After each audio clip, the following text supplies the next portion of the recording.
Kampo. Welcome to the first episode of our brand new series called PrEParing Bhutan, where we focus on understanding more about HIV and AIDS, pre-exposure prophylaxis, which also goes by the name PrEP, and their impact on the queer community here in Bhutan.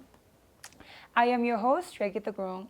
This series is proudly presented to you by Queer Voices of Bhutan in collaboration with Save the Children and the SKPA Program as part of our shared commitment to raising awareness and fostering inclusivity. To kick off this very important conversation, we have with us Tenzin Gyeltshen, the Executive Director of Pride Bhutan. Welcome, Tenzin, to the podcast. Tenzin is a very passionate advocate for LGBTQ rights and has been in the forefront of creating safe spaces and increasing access to healthcare and resources for the LGBTQ+ community here in Bhutan. In today's episode, we'll focus more on trying to explore the significance of HIV prevention, what is PrEP, how it works, and also the role it plays in empowering individuals within the LGBTQ+ community to take charge of their own health. So everybody make yourself comfortable and join us in this journey of empowering and learning through each other. So yes, Tenzin, once again, welcome to the show. Thank you for giving us your time. To begin with, I think it's important that the audience gets to know more about you and Pride Bhutan. So can you tell us a bit more about you and what really inspired you to start and work at Pride Bhutan? So I think, thank you for having me, first of all. I think what motivated me when it comes to working with Pride Bhutan and working for the community that I belong to. As a gay man myself, I've been through a lot, through a personal loss that I've went through, the hardships and all. I think I also had an honor with meeting with lots of friends from the communities. I think that's what motivated me to work for this community.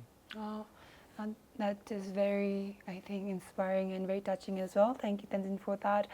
And I mean, Pride Bhutan has been existing for a while now and has done so much of work that it's so visible, right? So being at the forefront of especially HIV prevention in the LGBTQ community, could you also tell us like some of the key, initiatives that you and the team you've led in the recent years? So I think for a very long time our focus was on HIV, although we were working for LGBT community. I think one of the key components that we were working was on introduction of self-testing in Bhutan. So Pride Bhutan was really involved in these activities. And then we had introduction of CLM, and which is going on right now. And then PrEP is one initiative that we have been a part of for a very long time. So that's where we have been working for past few years. Yes. So you are mentioning that HIV has been one of the, I think, key areas that Pride Bhutan has been working on. That also includes self-testing, right? So I think that's where I think we're going to move towards, which is about HIV. So regarding the LGBTQ+ community, can you tell with us, how is the risk, first of all, and secondly, how accessible are all of these, HIV testing and treatment options here in the country for the LGBTQ+ community? So when it comes to risks, when you look at LGBT population, particularly if you look at gay men and other men who have sex with men, they are, biologically speaking, they are 28 times much more at higher risk of getting HIV than heterosexual population. If you look at transgender population, they are 49 times much more at the risk of getting HIV. So biological factor coupled with, let's say, economic factors, social factors such as discrimination and all, I think that puts our people at risk more than what we call straight population. So that's where we're looking at. When it comes to accessibility, I think the Ministry of Health, Royal Government of Bhutan, and then CSO has been working towards making these services available across the countries. And I think when it comes to HIV self-testing, and then when you look at prevention packages, I think this is available in all the districts, even to primary healthcare centers, which we used to call BHUs. I think that's where we are looking at, that we made sure that testing facilities and prevention packages are available in all the health facilities, government-run health facilities. It is very reassuring to know that the government, the hospital, as well as the CSOs and NGOs are all working together to make sure that the services are more accessible and all throughout the country. But you, in your, I think, answer, you did mention discrimination being one of the other couples factor that makes the LGBTQ community more vulnerable to HIV, right? So I think that being one of the, major barrier, stigma to HIV prevention and treatment, both within as well as outside the community here in the country. What steps can we take as a society, be it as individuals or as allies or even just like stakeholders in different areas? How can we as society reduce the stigmas and create a more conducive environment for those living with HIV or those who are more vulnerable to HIV? I think for a long time we have realized that not just in Bhutan but also globally, when we were working on HIV and LGBT population, I think the health perspective was not enough. I think that's where socio-economic factor also came about. And now we are talking about stigma and discrimination because that also hinders people to getting or accessing services. A few years back, I think the situation has improved much better now. But a few years back, I remember working for this community whereby people were fearing to go to hospitals and get tested just because they thought that the doctors might know about their sexual orientation or gender identity. So that is where we were looking at.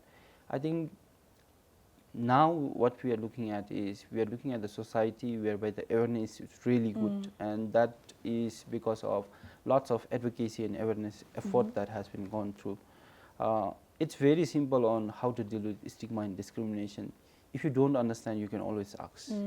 And sometimes I think there is also a conflict when it comes to our members. They feel offended when people don't know and they ask questions. I think that should not be the case. I think it's a two-way, whereby when someone asks you something, it's your responsibility or your duty to make sure that to explain them actually. I think that's where we are looking at when it comes to stigma and discrimination. But then when it comes to stigma, it will be always a challenge because new generations will have their own ideas, own opinions. I think what we can do is we can reduce the effect of stigma when it comes to our populations. Yes, I think like you clearly mentioned, we're in this together, so it's important that those who don't know ask, and those who know, they instead of feeling offended, they should share, right? That way we all grow and learn together. And when we talk about stigma and I think discrimination, myth and misconceptions also go hand in hand, right? Like any other social issue that is often taboo or sensitive topics such as HIV also, I'm sure there are many myths and misconceptions around HIV. So can you also let us know some of the most common myths and misconceptions that you have encountered, and how does that affect the LGBTQ plus community? Because again, to the audience watching, listening, they might think it's just a random myth. It's just something we're just lying about, but I'm sure it has a bigger impact, right? So could you tell us a bit more about that? I think the biggest myth that when it comes to the community is that people feel that it's a choice, most of the time. It's a choice that you became a gay person or a transgender person, that you chose to cross-dress. I think that's where we are looking at because recently I think I have been asked this question. They said like, okay, we support LGBT population. Let's say we approve it. We make sure that every laws and policies are in place to protect them. So let's say I have a daughter in my house right now. Let's say if she says, now I'm going to start dressing up as a boy, how should I deal with that? So I think people really should understand when it comes to that being LGBT is not something that you chose to become, that it was innate and it was there with you when you were born, that it was natural, that it is natural that you became like that. I think that's where we are looking at. But when it comes to LGBT and HIV, we are also looking at myths such as, oh, gay men cannot get HIV because they cannot get pregnant. That is where I think our messaging went wrong when it comes to prevention packages such as condoms, because condoms was introduced as family planning tool, and then it became the tool for HIV prevention. So people thought that, you know, having anal sex, since male do not get pregnant, they will not get HIV. I think that's where we are looking at. Even now, I feel, and I've seen people and come across people who feel that they will not get HIV because they are not having vaginal sex. Yeah, I mean, thank you so much, Tenzin. I think I agree with everything you said. Firstly, about being queer not being a choice. That is, I think, the biggest misconception people have, and then they think everything else is a consequence of your action, your choice, which is far from the truth. And I think, secondly, it's really important that you mentioned that the history of how HIV treatment or prevention was introduced to the country, I think, was very traditional and I think one-sided. So it failed to have a more inclusive messaging to the rest of the more vulnerable population. So I think going forward, definitely, I know Pride Bhutan does a lot of work in trying to correct the messaging and in a way updating its approach as well. So in this particular, again, idea of like messaging this advocacy around HIV prevention and basically combating this myths and misconceptions, what role can education and awareness campaigns play, and how can we be better at it? I think post-pandemic we have seen the increase in use of social media. I think that's where we are targeting, especially when it comes to messaging. But then I think we also have to be very aware of correct messaging because so many things could go wrong when it comes to messaging because people consume lots of social media content. I think TikTok is very popular right now. But then I feel that we really need to be careful when it comes to messaging, that it should be very accurate. I think there should be very accurate information when it comes to messaging.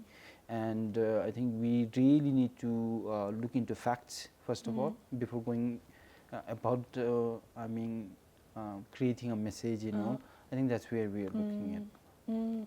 That is so true. I think, yes, definitely social media is currently the norm and I think the best way to reach out. But that being said, I think this is still an ongoing process, right, of trial and error. So I'm sure while I think the entire country, like all the stakeholders are doing their best, Pride Bhutan, I'm sure, feels more responsible to take care of its members. So in that case, how has Pride Bhutan worked to create more safe spaces for the LGBTQ community members so that they can discuss issues like HIV and AIDS without the fear of judgment within the circle? So I think we have carried out lots of sessions on this. So one session that is very important for us under our community mobilization is on community empowerment that we do. So we have community forums where we talk about HIV and AIDS and all. I think HIV, first of all, I think we should not look at HIV and AIDS as something that should be talked in a very, let's say, closed up space. I think we really need to open about, be very open about it. I think peer-to-peer support also helps because we have peer outreach workers who goes to the field and has constant contact with their network. I think they play a very vital role in terms of giving right messages to a population. But then I think where we are lacking is in terms of social media outreach and all. That is something we have not been able to do. But then the team has already felt that need, and I think we are, let's say, like you said, we are also doing our trial and error when it comes to messaging, and think we are exploring new ways when it comes to making sure that our members knows about HIV. Yeah, I mean, while social media is, I think, a relatively new, uncharted territory, I think Pride Bhutan has done tremendous work, and it is so visible that it has allowed so many more LGBTQ members to come forward, right?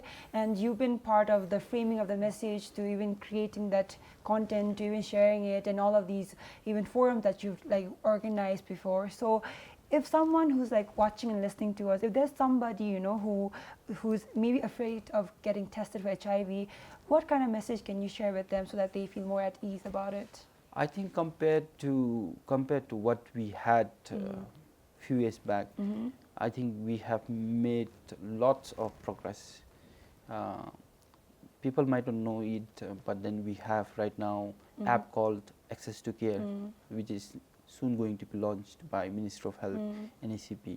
So this is an app where you can like book or schedule your testing, HIV testing. But then you also can, you have also an option to like order or like call peer outreach workers, and then get your testing to your homes. You can either pick it up from our office, go to HIC and ask for HIV self-testing kit, and you can take that and then you can do it by yourself. It's very easy, because I think lots of thoughts has been gone to introducing this initiatives, and stigma and discrimination is even considering self-stigma was one of the biggest factors when we introduced this kind of innovative approaches to HIV testing and prevention. I think it is really impressive that the community as well as all the other stakeholders have come so forward, like so far, you know, in terms of making sure that conversations around HIV, access to support services for HIV is not only normalized but also very accessible. And I'm really looking forward to the app.